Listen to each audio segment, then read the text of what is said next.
आवाज नहीं करना। मैं 8वीं कक्षा का गणित विषय का अध्याय 1 परिमेय संख्या है। देखिए, परिमेय संख्या में जब हम पढ़ रहे हैं तो प्राकृतिक संख्याएं क्या होती है, जो गिनती की संख्याएं होती है 1 से अनंत तक। पूर्ण संख्याएं जो 0 से अनंत तक होती हैं। पूर्णांक संख्याएं जिसमें ऋणात्मक, धनात्मक और शून्य शामिल हो, पूर्णांक संख्याएं कहते हैं।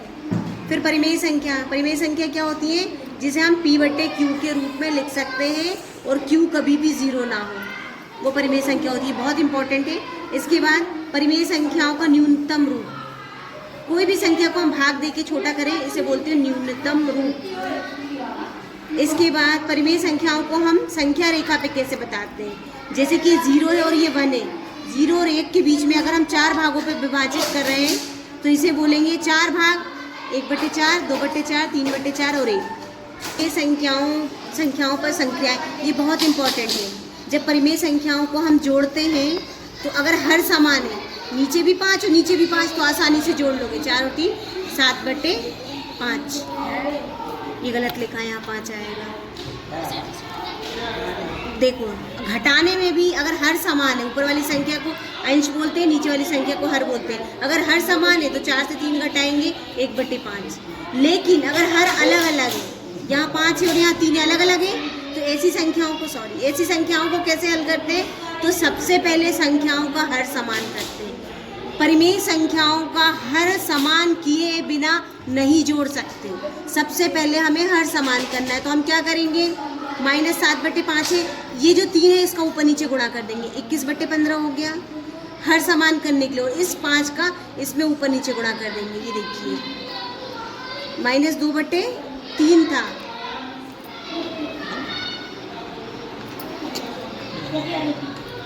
-7/5 में हम क्या करेंगे, 3 को ऊपर नीचे गुणा करेंगे तो 7 × 21 और ये 15। और दूसरा क्या था, -2/3, इसको नीचे 15 लाने के लिए हम 5 का ऊपर नीचे गुणा करेंगे तो क्या होगा, -10, 5 × 15, नीचे आ गया 15। जब इन दोनों को जोड़ेंगे तो -21/15 और -10/15, तो ये प्लस और ये माइनस, -21/15, ये प्लस माइनस मिल गया, माइनस हो जाएगा 10/15। जब भी दो संख्याओं में 2 माइनस हो तो संख्याएं आपस में जुड़ जाती हैं और चिन्ह किसका आएगा, माइनस का। 20 और 10 31/15, उत्तर आएगा हमारा 31/15, -31/15। ठीक है। अब देखिए, जो परिमेय संख्याएं होती हैं उनका गुणा और भाग कैसे करते हैं। ये हमने क्या किया था, जोड़ा था। किसे, असमान हर वाले, दोनों का हर अलग अलग था। ये देखिए, -31/15 आया, ये -31/15 आया। अब क्या करना है, हमें गुणा करना है। तो जब भी परिमेय संख्याओं का गुणा करते हैं, ऊपर वाली संख्या का ऊपर गुणा करते हैं, नीचे वाली संख्या का नीचे गुणा करते हैं। ये आ गया। जब भी भाग करते हैं, ये बहुत इंपॉर्टेंट है, ध्यान से देखना। जब भी परिमेय संख्याओं का भाग करते हैं तो भाग की जगह गुणा का चिन्ह लगाएंगे, संख्या को पलट देंगे। ऊपर 3 नीचे 4 था, यहाँ ऊपर 4 नीचे 3 आ गया। ये बहुत इंपॉर्टेंट है। जब भी परिमेय संख्याओं का भाग करते हैं, संख्या को पलट देते हैं, भाग की जगह गुणा का चिन्ह जाएगा और 4 ऊपर 3 नीचे। अब 4 एकम 4, 4 दूनी 8, भाग दे दिया, नीचे 2 आ गया, तो 3 दूनी 6, 1/6 आ गया आंसर। ठीक है, बहुत इंपॉर्टेंट है, आपके एग्जाम में अक्सर आता है। योज्य तत्समक का मतलब होता है किसी भी संख्या में हम क्या जोड़े तो हमें वही संख्या मिल जाए। तो किसी भी संख्या में अगर हम 0 को जोड़ेंगे तो हमें वही संख्या मिल जाएगी, चाहे 10 में जोड़ो, 100 में जोड़ो, 1 लाख में जोड़ो या 5 करोड़ में जोड़ो, क्या मिलेगी, वही संख्या। तो 0 क्या होता है, योज्य तत्समक। देखिए, गुणात्मक तत्समक क्या होता है, किसी भी संख्या में हम किसका गुणा करें तो हमें वही मिल जाए, चाहे वो 10 हो, 20 हो, 1 लाख हो, 10 लाख हो। 1 का गुणा अगर हम करेंगे किसी भी संख्या में तो हमें वही संख्या मिलती है। किसी भी संख्या में किसका गुणा करेंगे, 1 का, तो हमें वही संख्या मिलती है। तो 1 जो होता है इसको बोलते हैं गुणात्मक तत्समक। 1 को क्या बोलते हैं, गुणात्मक तत्समक। अब प्रश्नों पे आइए। 0 के लिए निम्नलिखित में से कौन सा कथन सत्य है। 0 क्या होता है, परिमेय संख्याओं के लिए योज्य तत्समक। पढ़ा था हमने, 2/3 की समतुल्य परिमेय संख्या। समतुल्य का मतलब होता है इसके बराबर, 2 दूनी 2 तियां। अगर हम इसको भाग दे दें तो यही आ गया, इसे बोलते हैं समतुल्य। निम्नलिखित में से कौन सी संख्या अपने मानक रूप में है। मानक मतलब सबसे छोटे रूप में, 1/2। एक 7/2 मीटर लंबाई वाले कपड़े में से 5/3 मीटर कपड़ा काटने पर कितना कपड़ा शेष बचेगा। मतलब 7/2 से हमें 5/3 घटाना है। ये कपड़ा है और ये कपड़े को हटा दिया तो कितना बचेगा? 7/2। इसका आंसर 6। देखो कैसे आएगा, 7/2 था माइनस 5/3 था, है ना। तो हम क्या करते हैं ऐसी संख्याओं को हल करने के लिए, नीचे जो हर होता है उसको समान करते हैं। दोनों का हर क्या होना चाहिए? समान होना चाहिए। तो इन दोनों में हम क्या गुणा करें समान हो जाए? तो दोनों में 3 का गुणा कर दो ऊपर नीचे, तो ये हो जाएगा 7×3 = 21/6 माइनस ऊपर नीचे दोनों में गुणा करना हमें, 5×2 = 10/6। यहाँ ऊपर नीचे हमने किसका गुणा किया? 3 का। और यहाँ ऊपर नीचे किसका गुणा किया हमने? 2 का।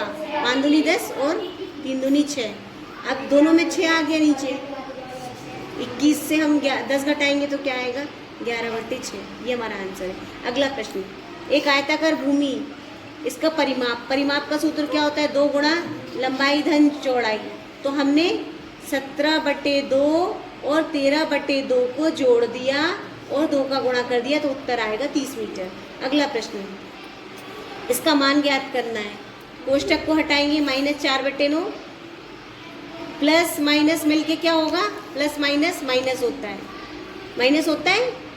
और 2 संख्या माइनस की होती है तो आपस में क्या होती है? जुड़ जाती हैं। 4 और 4 माइनस का 8/9। देखो इस संख्या को हमें हल करना है। मैंने क्या बताया था? जब भी गुणा और भाग एक साथ आए ऐसे सवाल में सबसे पहले भाग हल करते हैं, सबसे पहले भाग हल करते हैं, सबसे पहले भाग, उसके बाद गुणा। 3/7 है गुणा 28/15। ये भाग की जगह गुणा का चिन्ह लगाएंगे, संख्या क्या कर देंगे? पलट देंगे। बताया था हमने पलट दिया संख्या। अब 5 से 15 को काटेंगे, 5 एकम 5, 5 तिया 15, ये 3 से ये 3 कट जाएगा, 7 चौको 28, 4 से 14 को काटेंगे 2 आएगा और नीचे 7 आएगा, तो क्या बचा? 2/7। ये देखो आंसर क्या आया? 2/7। अगला प्रश्न, एक हवाई जहाज 1 घंटे में 1020 किलोमीटर दूरी तय करती है, तो वह 25/6 घंटे में कितनी दूरी तय करेगी? देखो अगर मान लो हम 1 घंटे में 5 किलोमीटर जाते हैं तो 5 घंटे में कितना जाएंगे?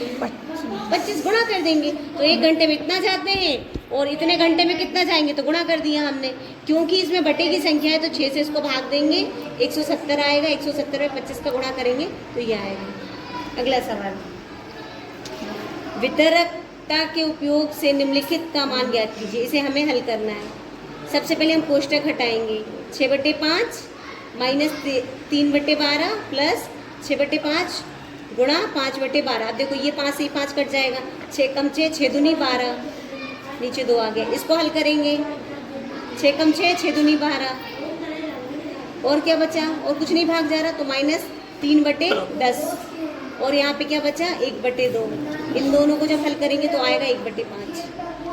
1/43/2 मीटर लंबे तार को बराबर लंबाई के 26 टुकड़ों में बांटा जाए तो प्रत्येक टुकड़े की लंबाई क्या होगी? देखो 10 मीटर कपड़े को अगर हम 2 टुकड़े में बांट दें, 10 मीटर कपड़े को 2 बराबर भागों में बांट दें तो क्या होगा? तो हम 26 से भाग दे देंगे। ये देखो भाग का मतलब मैंने क्या बताया था? भाग की जगह गुणा का चिन्ह लगाएंगे, संख्या को पलट देंगे। ये 26 था तो हमने 1/26 लिख दिया, बताया था। अब इस 26 से हम इसको भाग देंगे तो आएगा उत्तर 2.75 मीटर। अगला प्रश्न, एक किसान के पास 49.4/5 हेक्टेयर क्षेत्रफल का एक खेत है। वह इसे अपने एक पुत्र और 2 पुत्रियों में बराबर बांटना चाहता है, तो प्रत्येक के भाग का क्षेत्रफल ज्ञात कीजिए। मान लीजिए आपके पास 15 एकड़ जमीन है तो 3 बच्चों में बांटनी है, तो कितनी कितनी बांटेंगे? 5-5 है ना, 3 से भाग दे दिया। तो इसमें हम क्या करेंगे? ये जमीन है, इतने 3 लोगों में बांटना है तो हम 3 से भाग दे देंगे। ये देखो हमने 3 से भाग दे दिया। जब 3 से भाग दिया तो 16 बार पूरा भाग गया और 3/5 ये बच गया, तो दशमलव में उत्तर आएगा 16.6 हेक्टेयर। अगला प्रश्न, ये संख्या का गुणात्मक प्रतिलोम 0.6 है, क्यों अथवा क्यों नहीं? बहुत ध्यान से देखना इस प्रश्न को। 1 सही 2/3 ऐसी संख्याओं को बोलते हैं मिश्र भिन्न। इसको हल कैसे करते हैं? 3 एकम 3, 3 का 1 में गुणा करेंगे, 2 जोड़ देंगे तो 5/3 आएगा। दूसरी संख्या क्या है? 0.6। तो इस 0.6 को हमें भिन्न में बदलना है, दशमलव हटाएंगे, नीचे 10 आ जाएगा। इस 10 को जब हम दोनों में 2 का भाग जा रहा है, जब 2 का भाग जा रहा है तो यहाँ क्या आएगा? 3/5। अब ये देखो, ये है 5/3 और ये है 3/5। 5/3 और 3/5 का गुणा करेंगे, 3 से 3 कटेगा, 5 से 5 कटेगा, बराबर में 1 आएगा। तो प्रतिलोम वो होता है जिसका गुणा करने पे हमें 1 आ जाए। गुणात्मक प्रतिलोम वो संख्या होती है जिसका गुणा करने पे हमें 1 प्राप्त हो जाए। तो ये दोनों संख्या एक दूसरे की गुणात्मक प्रतिलोम है। अगला प्रश्न, हमें ये संख्या दी है, कागज़ दिया है, एल्यूमिनियम, कांच और अन्य, और हमें बताना है क्या कागज़ के पुनः प्रयुक्त व्यक्त करने वाली परिमेय संख्या 1/2 से अधिक है या कम है। चलिए, कागज़ दिया था 5/11, दशमलव में हमने चेंज किया तो ये आ गया 0.45, और 1/2 को लिखते हैं 0.50, 0.50। अब 0.45 बड़ा है या 50 बड़ा है? 50 बड़ा है ना, इसका मतलब कागज़ जो है वो छोटा है। दूसरा प्रश्न था, हमें ये दिया है अन्य, एल्यूमिनियम, कागज़, कांच, हमें इसको आरोही क्रम में जमाना है। तो सबसे पहले इन्हें हमने दशमलव में बदल दिया, फिर हमने इसे अवरोही क्रम में जमा लिया। अवरोही मतलब सबसे बड़ा, उससे छोटा, उससे छोटा, उससे छोटा। तो सबसे पहले आएगा अन्य, फिर एल्यूमिनियम, फिर कांच और फिर कागज और फिर कांच। अगला प्रश्न, 3 विद्यार्थी ABC अपने विद्यालय के लिए 5/4 किलोमीटर, 3/4 किलोमीटर और 7/3 किलोमीटर दूरी तय करते हैं। विद्यार्थी A और B की दूरी का अनुपात क्या होगा? अब देखो, A की दूरी ये थी, B की ये थी, C की ये थी। जब A और B का अनुपात पूछा, अनुपात मतलब दोनों 1/1 लिख दिया, A/B। तो जब हम बटे में लिखेंगे तो 4 से 4 कट जाएगा, बटेगा 5/3, मतलब 5:3। दूसरा वाला प्रश्न है, सबसे ज़्यादा दूरी किस विद्यार्थी द्वारा तय की गई? तो सबसे बड़ा कौन है, इसके लिए हम हर समान करते हैं। तो सबके बटे में जो था हमने हर समान किया, तो ये आया 15/12, 9/12, 8/12। अब सबसे ऊपर किसकी बड़ी संख्या है? A की।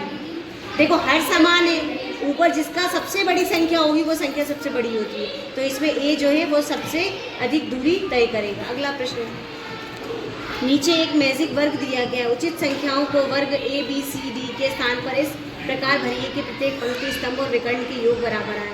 हमें क्या करना है, ये जोड़ने पर, ये जोड़ने पर, ये जोड़ने पर, ये जोड़ने पर उत्तर आएगा एक जैसा, पूरे का एक जैसा आएगा। तो हमारा उत्तर ये आ रहा है 68/38। 68/38। हमने इसे जोड़ा तो भी, इसे जोड़ा तो भी, इसे जोड़ा, इसे जोड़ा। हम क्या करेंगे, इस तरह से समीकरण बना देंगे, और जब इसे हल करेंगे तो A का मान आएगा 3/19, B का आएगा 12/19, C का आएगा 14/19 और D का आएगा 5/19।